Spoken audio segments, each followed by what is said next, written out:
E aí vamos começar. A Deleila já entrou aí. Vamos organizando para a gente começar daqui a pouco.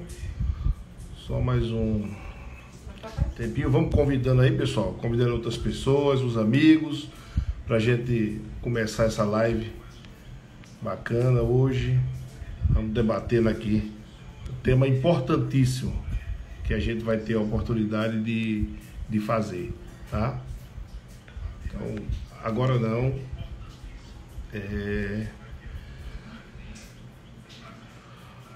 Pois é, pessoal, só está chegando aí, o nosso convidado já entrou também. Nós estamos dando início hoje ao nosso projeto, que é a live Cuidando do Futuro, tá? Aproveitando esse momento de isolamento social, que nós vamos nos dedicar a debater alguns temas que são importantes à sociedade. Temas voltados às crianças, adolescentes, temas voltados à saúde, à segurança, temas voltados ao emprego, ao empreendedorismo. Então a gente vai aqui todas as semanas estar conversando com vocês, trazendo pessoas interessantes para conversar com a gente, para que a gente possa começar a debater. E não podia ser diferente hoje, dia 18 de maio, né? Nós comemoramos, celebramos, eu não sei se o termo pode ser esse, mas é o dia do enfrentamento, de combate ao abuso e exploração sexual de crianças e adolescentes.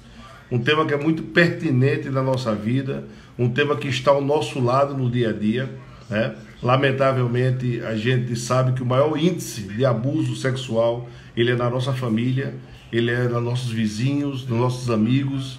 Então nós precisamos estar preparados, né? E para isso eu estou trazendo nessa noite aqui o querido amigo, conselheiro tutelar já de vários mandatos, o meu irmão Jair Soares, que vai debater conosco aqui, vai trazer ensinamentos, vai trazer aprendizado. Eu vou chamar Jair agora para que a gente possa começar a conversar, né, sobre esse tema, para que a gente possa realmente interagir aí com o meu amigo Jair e fazer o melhor. Só um minutinho, estou tentando adicionar aqui Jair. Jair, você está aí, Jair?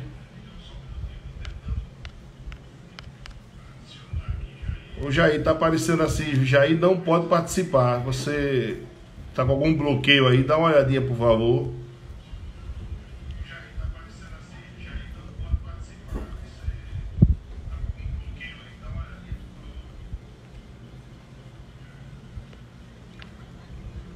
Dá uma checada aí, Jair. Interessante. O teu está com um verdezinho. Você pode também, Jair, solicitar, participar.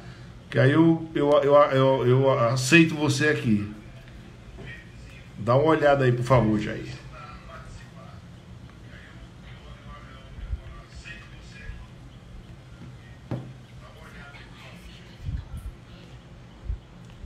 Você pode sair, Jair. Sai e entra novamente para a gente ver. Ó, aqui bota que você não pode participar. Todo o resto eu consigo chamar.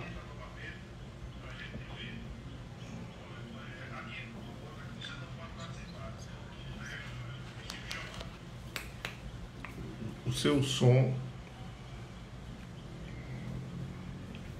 Vocês podem dar um feedback aí, gente. Se tá dando eco, se tá. Já melhorou agora? Melhorou, Amanda? O eco?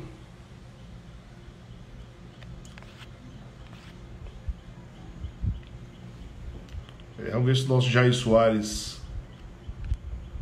aparece para a gente começar a nossa live. Pois é, hoje então é o dia, né, nacional do combate ao abuso sexual e exploração infantil da criança e do adolescente. É um momento que a gente fala comemorar, mas nós não temos que comemorar. E especialmente, imaginem nesse momento onde essas crianças e adolescentes estão confinadas com, muitas vezes, os seus agressores, né? Quando nós temos essa realidade de um índice muito alto de familiares, um índice muito alto de amigos que participam desse tipo de mal com as crianças, eles estão hoje encarcerados, eles estão hoje no isolamento, eles estão hoje trancados para poder ficar junto do seu agressor, né? Então, por isso que a gente está trazendo aqui um conselheiro tutelar, Jair Soares, para que ele coloque para a gente, assim, com muita propriedade, qual é a rede disponível, qual é a rede que nós temos para essa proteção, quais são os caminhos que nós temos para denunciar, né? Se nós podemos verdadeiramente denunciar, mesmo que a gente tenha apenas somente evidências. Às vezes nós temos medo, a gente escuta um barulho, a gente escuta os gritos de uma criança e nós nos acovardamos. Ficamos com medo, achando que é uma briga em família, mas só que isso se repete e nós continuamos nos acovardando, né? Nós não vamos realmente para o embate, nós não vamos para a denúncia, para o telefonema anônimo, né? Nós terminamos permitindo que aconteça o pior. Então eu vou chamar o nosso querido que possa dar início aqui ao nosso bate-papo. Então, Jair, você apareceu agora, é só você aceitar aí para a gente poder começar, né, essa conversa bacana. Jair é conselheiro tutelar da região agora Mangabeira, né? Foi eleito esse ano. Então, Jair vem aí com muita força, fazendo um trabalho muito bonito, fazendo um trabalho muito bacana nessa região, uma região muito grande, né? E Jair tem feito esse trabalho. Jair vem da região Praia e esse ano ele tomou a decisão de vir para a região Mangabeira, né? E tem feito um trabalho muito bacana nessa região. Por isso que a gente achou por bem fazer o convite para nesse dia tão importante, esse dia tão marcante, esse dia tão especial, para que ele pudesse estar conosco aqui e tirar as dúvidas de todos vocês. Boa noite, meu amigo Jair. Queria recebê-lo aqui. Boa noite, João. Estava com um problemazinho de conexão aqui, meu amigo. Pois é, mas agora está resolvido, né? Está resolvido. Graças a Deus, meu amigo. É importante, Jair. Eu estava aqui começando a bater um papo com o pessoal, né? Explicando esse dia tão emblemático, né? Que é o dia que, na verdade, a gente celebra, mas não tem o que celebrar. Né? Que é o dia que a gente marca com muita força o que tem acontecido nas famílias, na sociedade, que é o abuso e a exploração sexual de crianças e adolescentes. Então, por isso que essa necessidade de fazer esse convite, e já inicialmente agradeço você ter aceitado estar aqui para bater esse papo com a gente. Eu aviso a todo mundo que, se quiser mandar perguntas, já escreve aqui a pergunta que a gente vai anotando e passando para Jair à medida do possível. Jair, então, para a gente começar esse bate-papo, eu queria que você começasse falando duas coisas. Primeiro, quem é Jair Soares? E segundo, o porquê surgiu esse Dia Nacional do Combate ao Abuso e à Exploração de Crianças e Adolescentes. João, primeiramente, boa noite a você, boa noite a todos os nossos seguidores. Dizer que para mim é uma satisfação participar desse momento. Dizer para todos que não me conhecem, eu me chamo Jair Soares, sou advogado, especialista em direito penal, processo penal e perícias criminais. Sou conselheiro tutelar reeleito. Mandato anterior de 4 anos eu fui conselheiro na região da Praia e agora eu estou conselheiro na região de Mangabeira, que compreende os bairros de Mangabeira, dos Bancários e também da Penha. Mas que na prática a gente sempre diz que conselheiro tutelar ele não é de região, ele é, na verdade, de João Pessoa, ou seja, isso não tira da gente a autonomia de atuar em qualquer região, respeitando a autonomia, obviamente, dos conselheiros das demais regiões. Dizer para você, João, que, na verdade, não existe muito o que se celebrar, né, na data de hoje.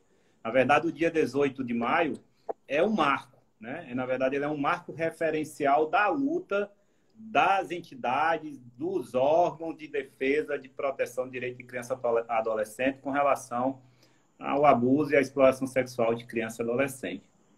Por que o dia 18 de maio? Na verdade, o 18 de maio ele surgiu em decorrência de um fato, um caso muito grave que aconteceu envolvendo uma criança de 8 anos de idade. No dia 18 de maio de 1973, ela foi sequestrada, ela foi abusada e depois ela foi morta. Então, em virtude justamente desse fato marcante, é que a gente pontua o dia 18 de maio como sendo a data referencial para que a gente possa utilizar essa data como instrumento de informação, de conscientização e, acima de tudo, de denunciar os dados alarmantes que a gente tem hoje no nosso país de casos de abuso e de exploração sexual de crianças e adolescentes. Perfeito, Jair. Ô, Jair, eu queria aproveitar que está todo mundo aqui, né, acompanhando isso com a gente. Queria que você desse, assim, pela sua experiência, pela sua vivência, né, pela a sua forma de trabalhar, como é que a gente pode começar a identificar no nosso vizinho, em alguém da nossa família, em um conhecido, né? Como é que a gente pode começar a identificar que uma criança ela possa estar passando por um abuso sexual, por exploração, e ela, obviamente, ela, por medo, ela não vai expor. Mas como é que a gente pode buscar essa informação, né, dentro dessa criança para que a gente possa agir, tomar alguma atitude? João, criança, as pessoas têm uma mania de dizer que criança ela não mente, né? Ela, às vezes ela fantasia uma história, né? Mas a criança ela fala por gestos, né? Por mudança de comportamento. E você percebe naturalmente quando uma criança ela pode estar passando por algum problema, por algum abuso que ela possa estar sofrendo, por alguma violência que ela possa estar sofrendo, desde o bullying até mesmo o abuso sexual propriamente dito, né? Então você percebe uma alteração no humor dela. Ela começa a ficar mais introspectiva, ela começa, às vezes, no caso, falar de assuntos que, na verdade, não é um assunto que é referente para aquela idade que ela está. Ela começa a tocar e falar sobre assuntos que não referencia aquela idade dela. Ela começa a demonstrar medo, ela começa a demonstrar, de certa forma, insegurança com as pessoas. Enfim, ela começa a demonstrar várias formas, vários sintomas que você consegue identificar naturalmente que aquela criança, que aquele adolescente, ele está sendo vítima justamente de abuso sexual ou outra forma de violência. Eu vou dar um exemplo bem claro, e aí eu não preciso enumerar, né, falar de local, mas nós tivemos um fato muito grave aqui o ano passado no nosso município, e que foi através de uma escuta, justamente a própria professora ela conseguiu identificar uma mudança no comportamento de uma criança que estava sendo vítima de abuso sexual no interior de uma escola. Então, daí a importância dos pais, dos responsáveis, conversarem com seus filhos. E aí não às vezes as pessoas têm um entendimento equivocado com relação de você falar sobre sexualidade com seu filho. Não é que você vai tratar de sexualidade com seu filho, mas é que você, através de uma forma lúdica, de você dialogar com seu filho, você vai dizer para ele que o corpo dele é ele, entendeu? Então, assim, ele precisa saber que determinadas pessoas não podem fazer determinados comportamentos, como sentar uma criança no colo. Se você não tem uma convivência, então tudo aquilo que traz um desconforto para a criança, ela tem que ser estimulada a falar isso. Porque eu acho que quando ela fala, fica mais fácil. Mas quando ela não consegue verbalizar isso, você consegue identificar pelos sintomas que ela apresenta naturalmente. Exato. E outra coisa importante também é que muitas vezes nós podemos piorar a situação se nós não soubermos agir ao detectar isso. Especialmente se for em casa, se for com familiares, se for com filho. Então, quando a gente não consegue, Jair, trabalhar isso de uma forma, como você falou, pode complicar as coisas, né? Então, como é que a gente pode agir sem traumatizar essa criança? Primeiro, João, eu acho que assim, a criança, ela tem, a primeira coisa que ela tem que ter a plena ciência é de que ela não é culpada pelo aquilo que ela passou. Ela não é culpada. Então, primeira coisa, que muitas vezes a criança, ela se sente, ela se inclui ali como sendo culpado, né? Ou seja, ela, de certa forma, deu vazão para que aquilo acontecesse. Então, primeiro é desconstruir isso nela. Mas desconstruir isso de uma forma, de uma forma moderada, de uma forma carinhosa de se abordar o tema. Não é um tema fácil, entendeu? Então, você tem as pessoas têm que saber a forma certa de abordar a criança, de mostrar para ela que aquilo que aconteceu é porque é uma pessoa que não gosta dela, que fez aquilo. É colocar ela, na verdade, na condição de vítima, certo? Ela tem que se sentir, na verdade, vítima. Entendeu? E o mais importante é não expor, é não usar o palavreado que ela não compreenda, que ela não entenda, que ela não consiga, de certa forma, entender aquilo que está sendo dito a ela. Então, tem que ser trabalhado determinadas falas, determinadas diálogos que ela consiga compreender. E com essa compreensão, ela começa, na verdade, a falar sobre aquilo que ela, de forma natural. por isso que é muito aconselhado que essa primeira abordagem, que o pai ou a mãe ela consiga identificar, mas que ela possa ser escutada por alguém qualificado, que possa fazer uma escuta qualificada. Entendeu? Então, uma vez que essa criança ela consegue ser escutada por alguém que tem essa capacidade de, através dos meios lúdicos, ela consegue, na verdade, expressar aquilo que ela está vivenciando, aquilo que ela vivenciou. Perfeito aí. E quais são os tipos de abuso sexual que nós vamos encontrar? João, deixa eu te dizer uma coisa. Esse bate-papo da gente aqui vai demorar em torno mais ou menos de 1 hora. Eu quero te dar um dado interessante, viu? Ao terminar essa live da gente, esse bate-papo, 3 crianças foram abusadas no nosso país. 3 crianças foram abusadas no nosso país. Ou seja, é um número absurdo. É um número absurdo.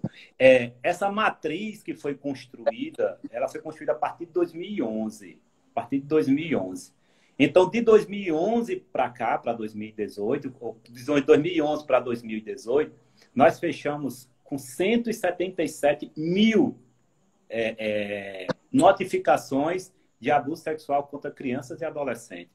É um número, assim, fora de série, é um número, assim, assustador, porque quando você atinge a dignidade sexual, seja de um adulto, mas especificamente de uma criança, você vai estar, na verdade, abalando toda a estrutura emocional dela.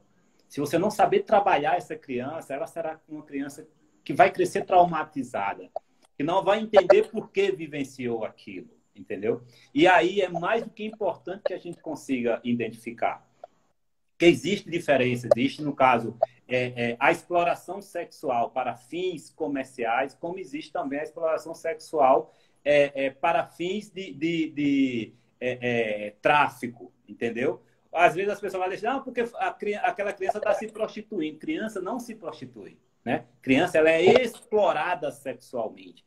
Alguém utiliza-se, é como a prostituição de um modo geral, ou seja, a pessoa ela é explorada para aquilo. Entendeu? Ou seja, alguém está ganhando dinheiro em cima daquilo, né?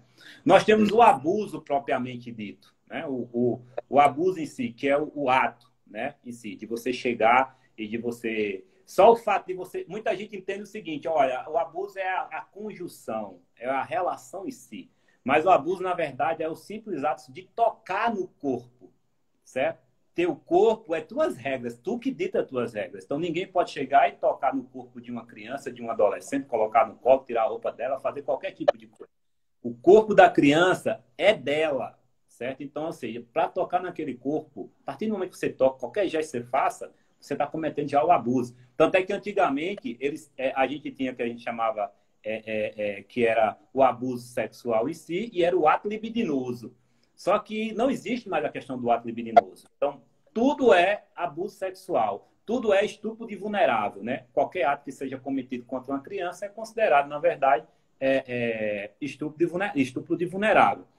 Nós temos casos que ninguém imagina, mas tipo uma simples conversa por celular, entendeu? Onde você possa, na verdade, estar conversando assuntos, na verdade, obsceno com a criança. Aquilo sim também é uma forma de abuso sexual, de exploração sexual da criança. Uma ligação com palavras obscenas, certo? Os simples fatos de gesticular, de usar determinados gestos sexuais, aquilo também é uma forma de abuso sexual. Muitas vezes está uma criança com seu pai numa piscina e está o cara lá, na verdade, fazendo gesto sexual para uma criança. Aquilo é uma forma de abuso sexual que deve ser denunciada. Então, existe um leque muito grande. As pessoas têm que se conscientizar de que o abuso sexual não consiste no ato. É um conjunto de atos que acontecem e que, de certa forma, termina. Por quê, João? A criança ela é inocente, ela por si só ela não sabe por que está passando por aquilo, certo? Não sabe o que está passando. Então, existe vários. E aí os pais têm que estar atentos, os responsáveis têm que estar atentos a esse gesto, a essa forma de abuso que é praticado contra a criança. Já aí, dentro dessa perspectiva, já diversas pessoas estão perguntando, então quais são os caminhos, qual é a rede protetiva que as pessoas devem procurar? Muita gente acha que deve ir direto ao Conselho Tutelar e aproveita também e faz um panorama do que é o Conselho Tutelar e como ele é formado, quais os profissionais que formam esse Conselho Tutelar e quais são os caminhos, quais os telefones. Você começa a ir direto para a delegacia, começa procurando o conselho. Ao perceber alguma criança sendo abusada, quais são os caminhos primeiros que a pessoa deve adotar para poder proteger essa criança? João, a gente chama de sistema de garantia de direito. Né? Existe um sistema de garantia de direito de criança e adolescente. E existe a rede de proteção. A rede de proteção é um conjunto articulado de entidades, de órgãos, seja no caso do terceiro setor, que são as organizações sociais, as ONGs, como também os órgãos públicos através das secretarias, dos conselhos de direito.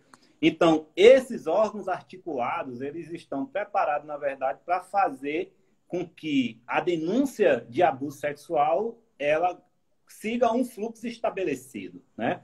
Nós temos, na verdade, 4 portas de entrada para recepcionar a denúncia de abuso sexual. Nós temos a porta, no caso, que é o Conselho Tutelar, que é a maior porta.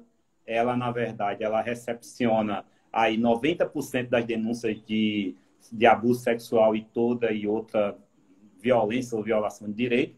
Nós temos a delegacia especializada de repressão aos crimes contra a infância, que nós temos 2 delegacias, que as pessoas apelidam, né, na verdade, de menor vítima, menor infrator. Mas, na verdade, é a delegacia especializada de repressão aos crimes contra a infância, cuja delegada é uma amiga nossa, que é a doutora Joana Dark, que está até acompanhando aqui. Já vi que ela está por aqui também. E nós temos a delegacia que o pessoal chama de menor infrator, que na verdade é a delegacia de repressão aos atos infracionais. Então, são 2 delegacias. Então, a delegacia especializada para esse tipo é justamente a delegacia que a doutora Joana Dark, que é a delegacia de repressão aos crimes contra a infância. Nós temos a promotoria da infância e juventude, que também através da sua ouvidoria, recepciona esse tipo de denúncia. E nós temos a vara da infância, que também recepciona esse tipo de denúncia. Por se tratar de um crime, ele gera um inquérito policial, ou seja, ele é comandado pela Delegacia de Repreensão aos Crimes. Então, o Conselho, quando tem notícia do fato que aconteceu, cabe ao Conselho fazer a parte social, que é a parte de recepcionar a família, fazer um encaminhamento, a denúncia de fato com relação ao que aconteceu, mas também dar o suporte social, através de encaminhar para acompanhamento psicológico, acompanhar a família, incluir a família em programas, na verdade, de auxílio comunitário, enfim, é fazer a parte social disso aí. Então, o Conselho, ele age como que, na verdade, ele é um órgão, na verdade, encaminhador. Ele recepciona, ele processa a denúncia, ele encaminha a denúncia, encaminha a família, faz os encaminhamentos e cuida da parte de suporte social daquela criança e da família também, porque quando uma criança é vítima, consequentemente, toda a família é abalada em virtude dessa violência que ela vem a sofrer. Isso algumas pessoas estão comentando aí sobre os telefones, então só para você conferir comigo, os telefones nós temos o nacional, que é o 100, o estadual, que é 123, e o municipal, que é 156. É isso, Jair? Exatamente. Nós temos, na verdade, vários canais de denúncia, né? Nós temos, como você falou, que até às vezes eu brinco, né? Que não sei para que esse mod disc, né? Que poderia ser só um só, né? Você termina embaralhando a cabeça das pessoas, né? Todinho. Mas você tem o Disque 100, que é da Secretaria Nacional de Direitos Humanos.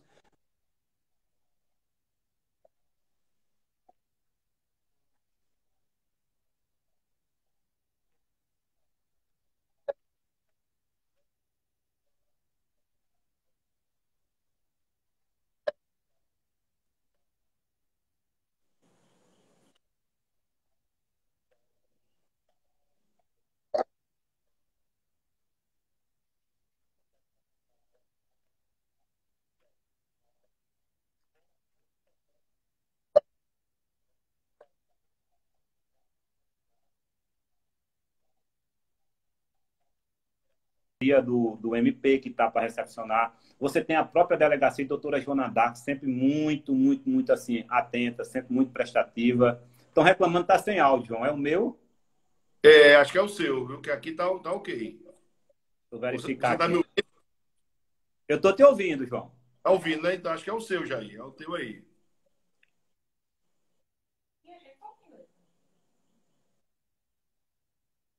Tô ouvindo bem você. Tá todo mundo ouvindo? Voltou. Pronto, a Amanda está dizendo que voltou. Pronto, acho que foi porque eu mexi aqui, João. Voltou, voltou. Você fez alguma arte aí. É verdade. Arteiro. Viu, João? Ô, Então, Jair, assim, deixa... então, nós temos um caso, fora essas portas, esses discos aí, o disco 100, o disco 123 e o disco 156, nós temos as demais portas de entrada que podem ser denunciadas. E, assim, doutora Joana Dark é uma pessoa espetacular. Ela, tudo que ela acompanha, ela vai até o final e acho que a gente tem uma grande delegada nesse sentido. Perfeito. E a pergunta agora que não quer calar, né? Pela sua vivência e experiência, quem são, Jair, os principais abusadores dessa violência sexual que você tem encontrado nessa caminhada?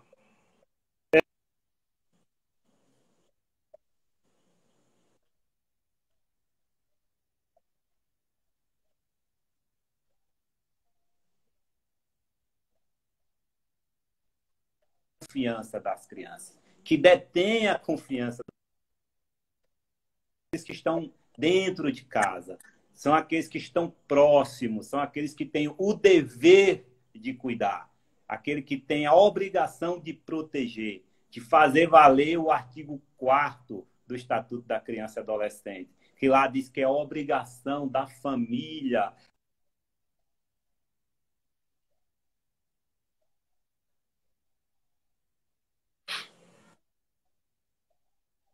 violência, de violação de direito. E aí a gente está falando da dignidade humana, que é a dignidade daquela criança que está sendo violada. Então,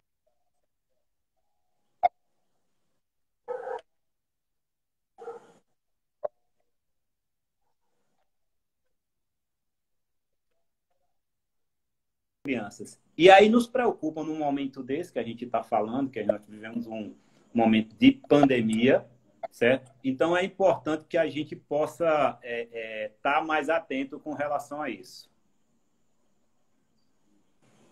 Pois é, eu quero aproveitar, Jair, e saudar, né, tantos conselheiros que já entraram aqui na nossa live, né?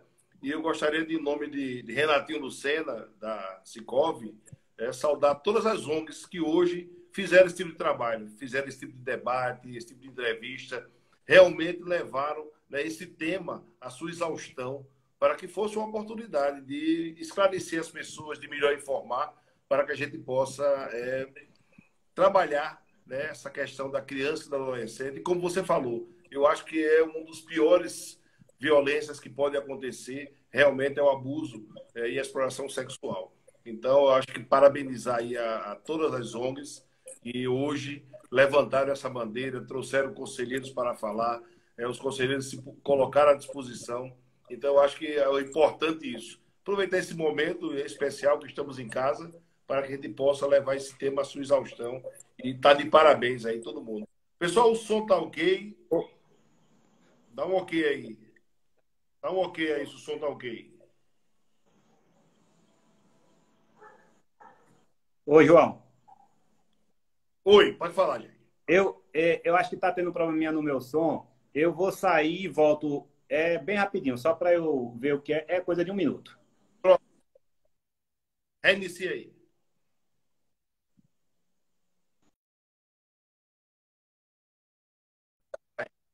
Já.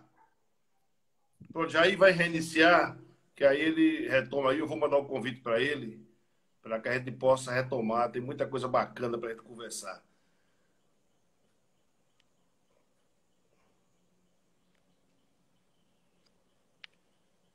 Só um minutinho, gente. Aí saiu e vai voltar para que a gente possa recuperar o som dele.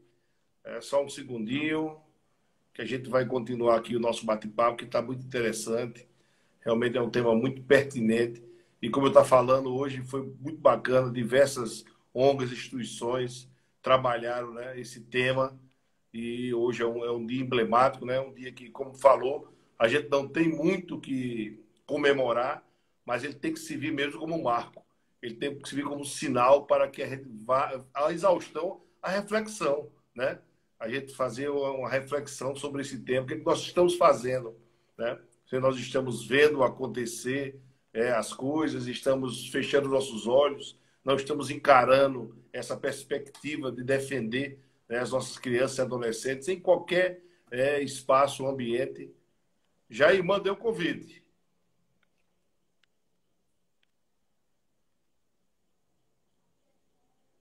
Já te mandei o convite aí, pode entrar.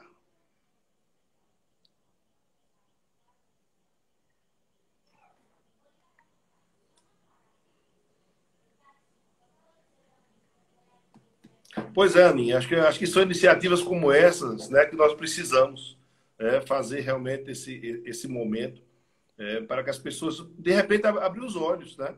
Às vezes, quando você consegue esclarecer certas coisas, você pode estar vivendo isso na sua família, no seu prédio, na sua rua.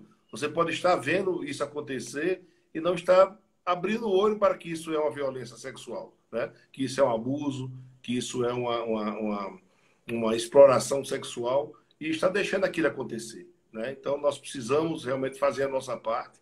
E a nossa parte é essa, né? É esclarecer, é orientar, é mostrar os caminhos, é mostrar as pessoas que podem nos ajudar, as instituições, os organismos, né? Sejam eles municipal, estadual, federal, que podem estar ao nosso lado, né? Trabalhando com relação ao abuso e à violência sexual. Meu irmão Moésio, aquele abraço, querido. Satisfação tê-lo aqui mais uma vez.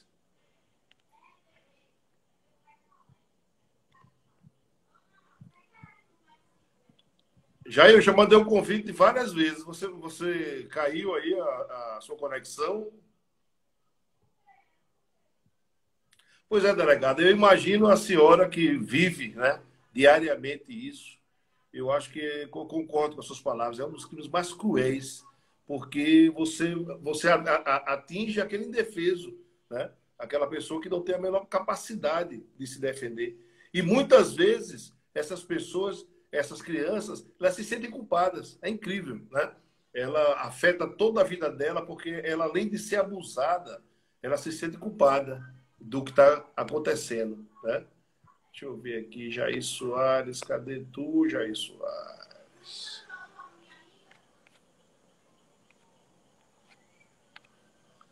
Só um minutinho, gente. Estou só chamando Jair aqui novamente. Opa, acho que agora chegou. Acho que agora vai.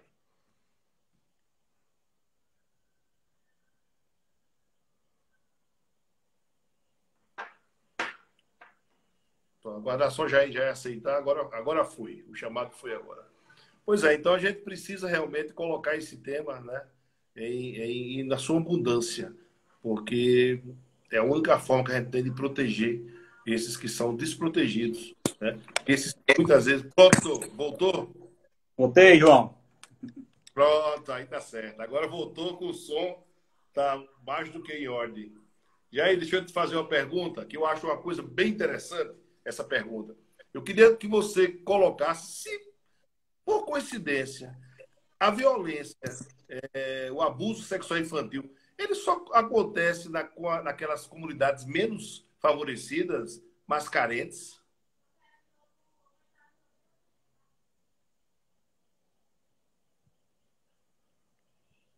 Jair? Caiu? Oi, Jair, caiu? Voltou agora? Voltou, João, tranquilo. Pronto. Eu estava perguntando, Jair, se, na sua visão, esse tipo de abuso só acontece naqueles menos favorecidos? Não, João, não. A violência ela não tem classe social. O abuso sexual não tem classe social. Acontece, né, nos menos favorecidos, mas acontece na alta sociedade. Então, não tem esse negócio. Eu costumo dizer que a violência sexual não tem raça, não tem etnia, não tem classe social, não tem poder econômico. Ela acontece porque, infelizmente, é uma doença, entendeu? Eu acho que a pessoa que faz esse tipo de ato, entendeu? Acho que não tem outra explicação, entendeu? A não ser uma pessoa que ela possui uma doença, não tem outra explicação. Porque você abusar de uma criança, de um ser indefeso, de alguém que não consegue reagir, de alguém que não consegue entender por que está vivenciando aquilo, é algo que a gente não consegue compreender e entender por que aqui está acontecendo. Ô Jair, também uma explicação interessante que você pode nos dar é porque a criança, muitas vezes, ela não oferece resistência, né? E isso às vezes acontece dos pais, da mãe, às vezes até acusar a criança da conivência, né? Então eu queria que você explicasse isso para a gente, porque a criança ela não consegue naquele momento oferecer resistência àquele ato contra ela. E muitas vezes ela, é como eu te falei, muitas vezes a criança ela é culpada, né? As pessoas culpam a criança e culpam o adolescente, né? Na verdade. E muitas vezes tem mãe, tem pai que termina por priorizar aquele amor, sem ser o amor paterno e materno, colocando em xeque aquela fala da criança.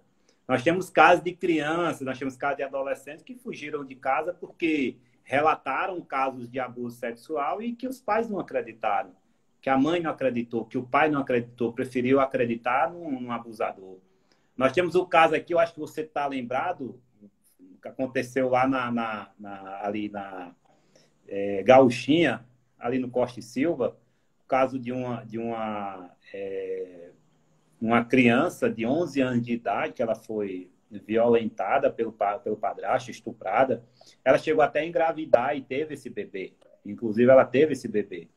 E assim, a mãe não acreditava. Ela só veio acreditar depois que, de fato, a polícia mostrou, através da investigação, que ele era o principal responsável pelaquela violência contra aquela criança. Então, é preciso que os pais... Eu costumo dizer o seguinte, na dúvida, acredite. Né? Na dúvida, acredite. E deixe que as autoridades policiais procedam à investigação e, no final, diga se de fato aconteceu ou não essa violência sexual contra a criança, esse abuso.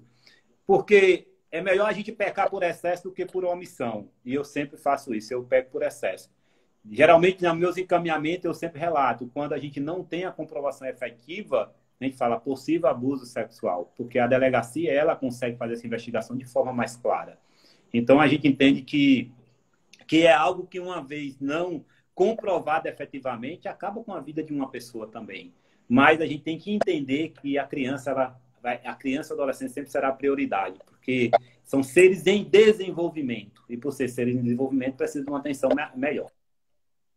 Perfeito. E também para ficar claro, Jair, que você explique, né? Você já falou en passant, mas vai ficar bem claro isso, que o abuso sexual ele não se consolida apenas com a penetração, seja vaginal, seja anal, né? E especialmente nós temos que você falasse um pouquinho sobre o abuso sexual de bebê, né? Do bebê, do neném, que esse é mais indefeso ainda, ele não tem nem como exteriorizar de alguma forma. Ô João, sabe uma coisa que as pessoas às vezes acham que não acontece? É abuso sexual praticado por mães, né? As pessoas acham que não. Mas nós temos muitos casos no Brasil afora de abuso sexual praticado por mãe, entendeu? Praticado, obviamente, em maior número por pai, padrasto, mas também praticado por mães, de alguma forma. Talvez até por ela ter vivenciado isso, não terem, na verdade, descoberto, acontece o que aconteceu, entendeu? Ou seja, termina ela abusando daquela criança. E aí nós tivemos aquele caso mesmo um cidadão que abusou, no caso de uma criança recém-nascida de 2 meses de idade, e ele utilizava o dedo para violar a criança, entendeu? Então, assim, é algo absurdo. Mas a população, João, ela tem o dever, né? Ela tem a obrigação. Nós temos... eu acompanhei certa vez um caso, e aí eu gosto de relatar o que eu acompanhei. Eu acompanhei um caso na praia, que o pai biológico, pai de sangue, ele abusou das 2 filhas. Com um, ele tinha relação efetiva com a filha, que criou um laço de amor da filha para com o pai, sem ser o amor paterno. Entendeu? E você tinha outra filha, que também ele pedia para ela levantar a blusa e fazia outros tipos de ato com aquela filha, as 2 adolescentes. E interessante é que depois que o conselho ele agiu, depois da denúncia formulada por uma pessoa da família, a família, a própria mãe e as filhas entenderam que a gente destruiu o lar deles. Porque, ou seja, tudo aquilo acontecia com conhecimento, no caso da mãe, mas que o lar era o lar perfeito, ou seja, era um lar onde você tinha uma violência, era um lar onde as adolescentes eram abusadas, mas era um lar para esse perfeito, porque não faltava nada. E aí, aquela história, aí o conselho ele sai com uma visão equivocada, ou seja, nós fomos buscar, no caso, o respeito à dignidade sexual daquelas adolescentes e eles entenderam o contrário, né? Então, é importante Tem que, uma pergunta. a geral... Pois não, Igor. Não, não, é outra pergunta que o que estão participando aqui estão fazendo. É uma pessoa abusada quando criança, ela pode repetir com outro quando se torna adulto?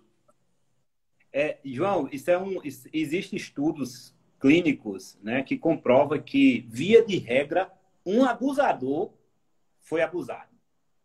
Né? Via de regra. Quem sofre o abuso, quem não é trabalhado esse ato, que foi aquilo que eu falei lá atrás a você, é preciso se trabalhar bem, no caso, essa criança ou esse adolescente que foi vítima, no caso do abuso. Porque se não for trabalhada, ela vai desenvolver isso como algo normal e ela vai desenvolver isso, vai desencadear futuramente, ou seja, ela termina sendo, lá na frente, um violador, um abusador, um estuprador de uma criança ou de um adolescente. Então, via de regra, aquele que sofre o abuso, que não é trabalhado, que não é trabalhado psicológico dele, lá na frente ele vai desenvolver isso. Existem estudos clínicos que comprovam que isso de fato acontece. Nosso querido também aqui, amigo Nilson, ele está perguntando se existe algum programa de segurança para a criança e para o denunciante. A exemplo do programa de proteção à testemunha. Se nesse caso também esse denunciante ele se enquadra para receber a proteção se tiver um pai, se tiver algum abusador mais violento. João, via de regra, a maioria dessas denúncias ela acontece, incrível que pareça, de forma anônima. De forma anônima ela acontece.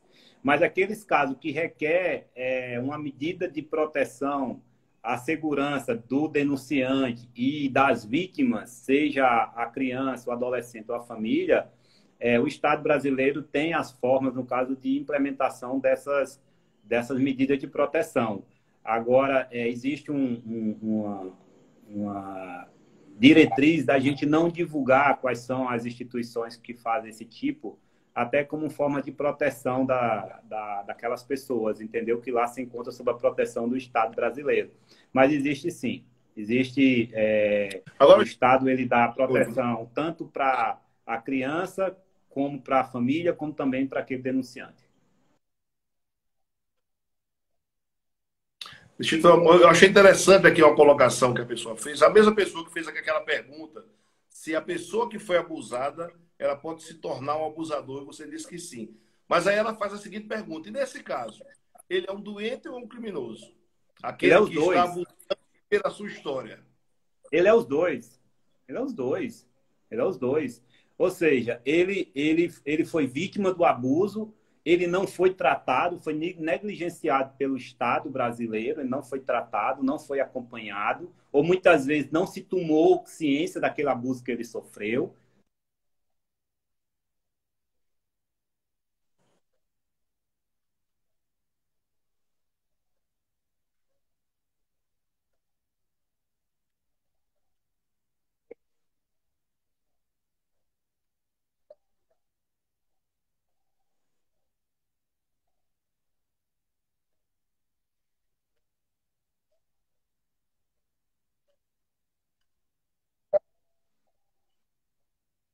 Uhum.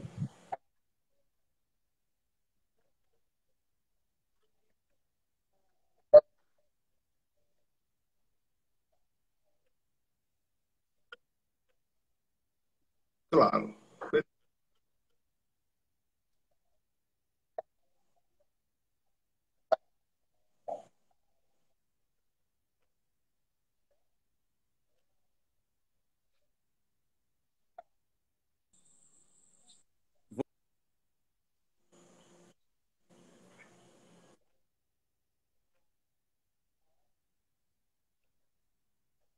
Voltou agora. Está cortando um pouquinho, aí. Está um pouco lenta a rede.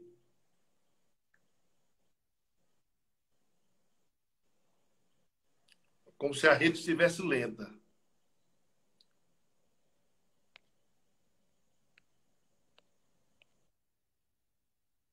Opa, voltou.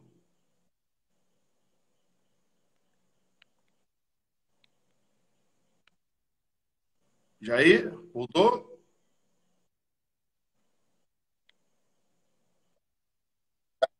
Opa, agora sim. Agora voltou.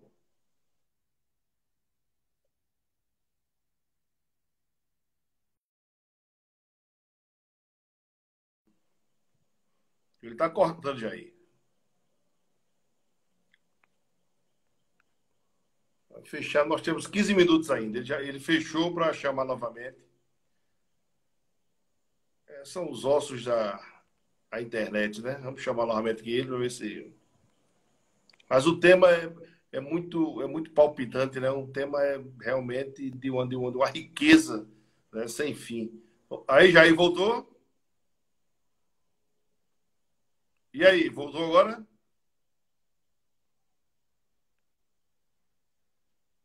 Parece que Jair não está conseguindo.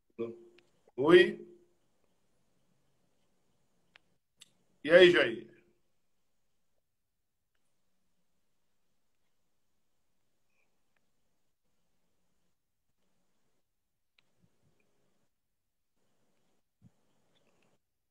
É uma pena, um tema tão rico, tão importante.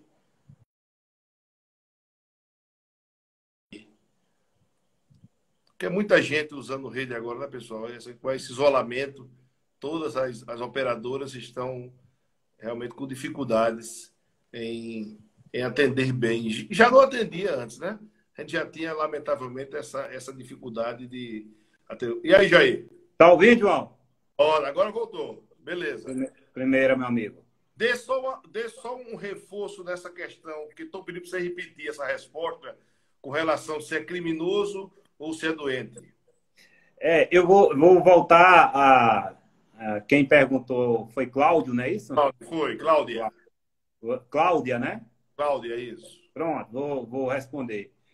Quando eu fui questionado sobre a questão de que se um abusador ele pode, no futuro, deixar de ser vítima e passar a ser um abusador, ou seja, aquele que foi vítima vinha a ser abusador, eu falei existe estudo que comprova que, de fato, é possível que isso aconteça. E que, muitas vezes, isso a gente entende como sendo uma doença. Mas isso não quer dizer que o fato, no caso, dele desencadear isso, não quer dizer que ele, uma vez praticando contra outra pessoa, ele não seja um criminoso. Ele está cometendo um ato, que é chamado um ato de abuso sexual, de estupro contra um vulnerável, entendeu? Então, ele pode ser, sim, uma pessoa que desenvolveu uma doença, né? Uma doença que é em decorrência do abuso que ele sofreu, mas ele pratica, sim, um ato criminoso. Perfeito. Pode ser até um atenuante, mas o crime existe. A Valderice, Jair, está perguntando aqui, que queria saber como vocês do Conselho trabalham quando o adulto não acredita na criança. Veja só, João, quando o adulto. Existe o que a gente chama um caso de medida de proteção, né? Quando há um abuso sexual contra uma criança e os responsáveis, que têm a obrigação de proteger, terminaram por contribuir para que esse ato acontecesse, então a gente aplica uma medida de afastamento dessa criança daquele lar, que é o lar, no caso, onde está presente o abusador, que ele pode responder em liberdade, ou se ele for preso em flagrante, né? Mas ele às vezes pode responder em liberdade, pode ser preso com 1 ano e meio, 2 anos depois que há o inquérito, a investigação e a conclusão. Quando eu estava na praia, eu acompanhei 5 casos de abuso sexual que os 5 foram presos. 5 foram presos e 1 foi morto, né? Então, assim, demora às vezes, mas é preso. Existe um inquérito policial e a pessoa é presa. E aí, uma vez, no caso, que aconteça esse fato e que a família não acredita, a gente tira daquele lá. Geralmente, a gente faz uma entrega dessa criança para uma pessoa responsável do próprio núcleo familiar, com um compromisso, no caso, daquela criança não vivenciar mais aquele lá, cuja há, justamente no caso, uma desconfiança por parte daquele comportamento daquele adulto que era responsável por cuidar e por Oi, beleza. E aí, eu recebi aqui no meu celular uma pergunta que eu achei interessante. Ele diz assim: há algumas crianças ou adolescentes que são sedutores, né? Usam shorts pequenos, de alguma forma, provocam o comportamento sexual por parte dos adultos, né? Qual é a visão do conselho, do conselheiro com relação a isso? João, isso não existe. Isso não existe, certo? Isso não existe. Então, quer dizer que toda criança que fosse na praia usando um biquíni, entendeu? As outras pessoas estariam olhando para ela com desejo sexual. Isso não existe.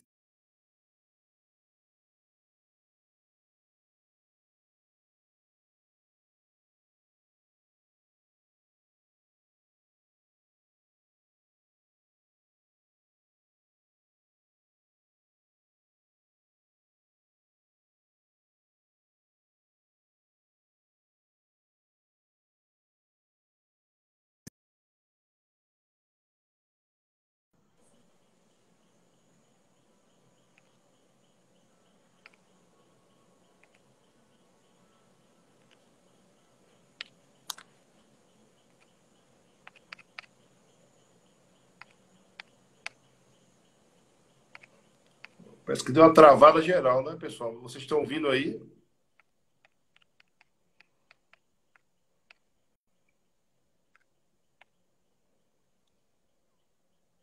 Vocês estão ouvindo? Dá um ok assim, se estiver ouvindo. Oi, Eu vou Jair, ficar, doutor. eu vou ficar em pé, João, um pouquinho. Tá faltando 8 minutos. Vamos. Não, eu vou ficar assim para ver se não corta mais o sinal, João. Sim, então você pode continuar com aquela resposta, né? Não, Sim, João, não existe. Né? Isso não é uma alegação. Não existe. eu alegar porque a criança ela veste uma roupa curta. Na verdade, o que tem que ser trabalhado, na verdade, é com essa família que muitas vezes abusa desse tipo, no caso de vestimenta em criança, justamente para que não desperte nesse tipo de mente doentia esse tipo de atração, entendeu? Ou seja, o problema, na verdade, não é na criança, né? O problema é no adulto.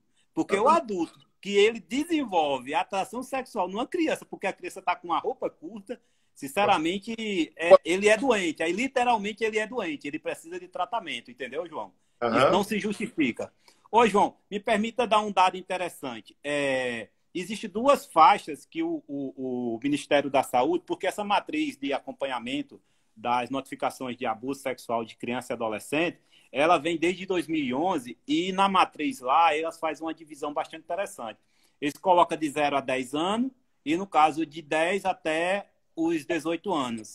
E é interessante o seguinte, que na faixa etária dos 10 até do zero ano, na verdade, de 0 até 10 anos, 72% dos casos, no caso de abuso sexual, acontece contra crianças do sexo feminino. Feminino. Ou seja, 72% das denúncias é contra criança do sexo feminino e 28% do sexo masculino. E quando você vai de 10 até 18, aí você vai entender o tamanho do problema. 92% das denúncias envolvem crianças do sexo feminino. E 8% envolve crianças e adolescentes do sexo masculino. Ou seja, as mais vulneráveis são as crianças e adolescentes.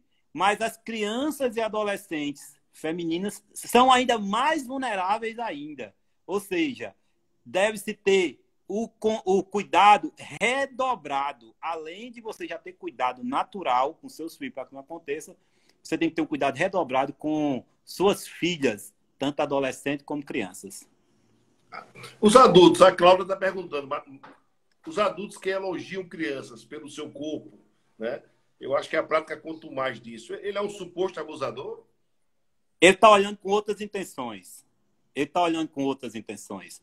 Porque o adulto, ele elogia a criança não por causa do corpo dela. Ela elogia pela capacidade cognitiva dela, pelas respostas que ela dá, pela inteligência que ela tem, certo? Como ela se comporta diante de uma situação que traz para ela certa contrariedade, entendeu? Mas elogiar corpo, Aí, eu acho que tudo que vem com essa conotação, elogiar corpo, entendeu? É perigoso. Não, acho que é um gatilho que tem que ser disparado permanentemente é quando há essas questões. Meu irmão Jair, temos 4 minutos. Eu queria que você deixasse aqui o seu recado. O que é que você quer deixar para a sociedade, né? Os cuidados que a sociedade deve ter com relação à criança e a adolescentes relacionado ao abuso e à exploração sexual. João, primeiramente, Cláudia está dizendo que viu um caso desse. Eu estou dizendo a ela que se ela viu, ela denuncie. Não precisa ela se identificar. Denuncie. João, eu quero te agradecer muito pelo convite. Eu quero pedir desculpa pela rede, como está a questão da internet. Infelizmente, você sabe que existem estudos aí já que comprovam que aumentou muito o número de acesso. Então, ou seja, muitas vezes a rede fica caindo e termina a gente não batendo papo. Mas quer dizer que para mim foi muito agradável essa conversa, de conscientizar a população. A gente vai ter a oportunidade de conversar outros momentos sobre isso. Dizer para as pessoas ficarem vigilantes, proteger as nossas crianças, proteger os adolescentes. Não achar que porque é adolescente, já é adolescente, já entende tudo. Muitas vezes não entende, muitas vezes é induzido a entender. Vem de um comportamento de exposição da sexualidade muito prematura. Então, assim, é preciso que se repense muito o tipo de conteúdo que vai se trabalhar com essas crianças, com esses adolescentes. É preciso que se esteja mais atento a redes sociais, a internet, a telefonema, a forma de abordagem, não deixar crianças só, entendeu? Evitar. Muitas vezes a gente mora em prédio, muitas vezes a gente percebe que pais e mães soltam seus filhos e faz de conta que eles não existem. Então, assim, é preciso ter muita atenção, muito cuidado, muito zelo, porque o abuso sexual de uma criança é algo que deixa marcas e é difícil de cicatrizar essas marcas. Então, eu gostaria de deixar isso, João, dizer para as pessoas que a importância de denunciar, porque dentro daquela mesma faixa etária que eu te falei, de 0 a 10 anos, a reincidência dos abusadores é em torno mais ou menos de 25% a 30%. E quando vai para a faixa de 10 até os 18 anos, então a tendência é que a reincidência do abusador aconteça em torno mais ou menos de 40% a 50%. Então são essas informações que eu gostaria de trazer para você. Agradecer o convite, dizer que eu estou à disposição. Os números de contato para as pessoas entrarem em contato e denunciar é o Disque 100. Não tem erro, é Disque 100.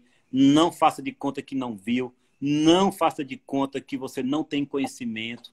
Não se cale, certo? Não feche seus olhos. É o símbolo que é usado na campanha. Não feche seus olhos, não faça que não escuta, não faça que não veja e não deixe de falar. Então, fazer isso. Tem 123, que é o nosso número estadual, e tem também 156. Muito obrigado, João. Boa noite a todo mundo que acompanhou. Peço desculpa pelas interferências aí que a gente teve. Que Deus lhe abençoe e que você continue fazendo esse trabalho fantástico à frente do Instituto, que você tem contribuído muito para que você tenha muita criança dessa situação de abuso. Obrigado, Jair. Eu que agradeço a tua presença aqui, tá? Inaugurando, né, essa live Cuidando do Futuro, que a gente está começando agora. Então, eu gostaria de agradecer demais. Foi muito rica, foi extremamente rico o conteúdo, né? No dia certo, né? No dia que é um marco para o abuso sexual de crianças e adolescentes. Então, a gente fica muito feliz em ter você aqui nesse espaço. Eu queria convidar vocês. Então, semanalmente, a gente vai fazer 2 lives, tá? A nossa próxima live, a gente vai falar de emprego e empreendedorismo. A gente vai trazer o deputado Eduardo Carneiro, né? Que é o presidente da Frente Parlamentar de Empreendedorismo, para discutir com a gente. Próxima semana vamos tratar saúde e educação. E aí vamos tratando esses assuntos que são de importância para a nossa sociedade, para que a gente tenha os dias melhores e que a gente possa, especialmente, cuidar do futuro. Uma boa noite a todos vocês. Muito obrigado e que Deus abençoe a todos nós. Boa noite a todos.